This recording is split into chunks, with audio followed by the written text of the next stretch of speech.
Obviously, disappointing result for us. For the majority of the game, we played pretty well. To come in here against the top 5 team analytically and to be in the lead for 30 minutes, I think says a lot about the growth of our program and where we've come over the last couple of months. I think we're playing like one of the best teams in America right now. I'm disappointed about the outcome. Thought there were some 50-50 things down the stretch that didn't go our way. Whether it was an over the back or I thought Will got Strada clean late, but in a tight game like that, there's going to be some situations like that you got to power through. I didn't think we played great at the beginning of overtime, and we just weren't able to dig ourselves out of that hole. We got a couple looks to tie it, and I'm disappointed in the result, but I'm definitely not discouraged in our effort. And as I told my team right before we came in here, excited to get back to work with them tomorrow. I think we have a chance to have a really special end of the year, and even though we came up short tonight, I think our effort indicates that.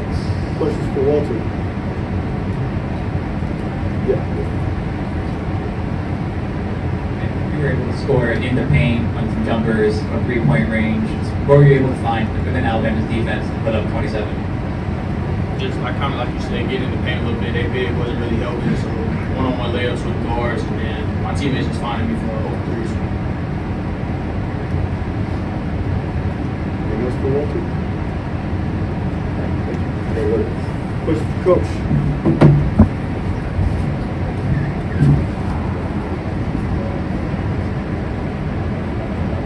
Coach. Yeah.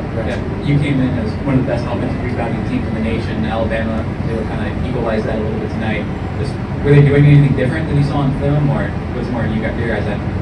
Well, we offensively rebounded very well. We got 17, of our 50 misses back. About 34%. I'll take that. We did not do a good job on the defensive glass. I thought Alabama, who's a sneaky, really good offensive rebounding team for a team that plays downsized for a majority of the game. I thought they did a really good job early. I didn't think we checked out well enough, and then late, I thought a little bit of their length, and again, maybe some, whether we blocked out well enough to deserve a call or not, I'm not sure. We'll go back and look, but early on, we didn't do a good enough job keeping off the glass. And, that was a big emphasis for us. So the fact that we got out-rebounded the way we did in this game is disappointing. Coach, obviously, you didn't find out about Rice until before the game, but with Alabama playing 2 bigs, how did it affect you guys at all? And I guess they've been going with a small lineup a lot. Yeah, we had a little idea this morning that Rice wasn't going to be played. We got some top-secret information. But he, playing those 2 bigs, to be honest, I feel like when they're small, playing Ryland at the 4, they're incredibly difficult to guard. They put you in some really precarious situations where you have to make some decisions on what you're willing to live with and what you're not. When they're playing more, Stevenson, Jaren, or Diabate or Wagyu, that gives you some opportunity to help off some guys. And I think that's something that benefited us, over the course of the game. We held them 37 in the first half, did a really good job defensively.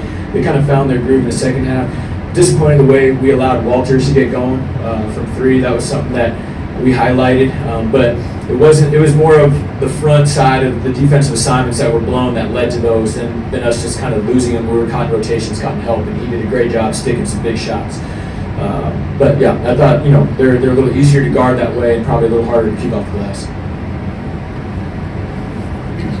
Coach, on that same note, Alabama's been shooting in the 40% here in Coleman Coliseum. They went 11% in the first half, but 25% on the game. Did you do anything specifically to go on the 3-point shot that worked effectively for you guys?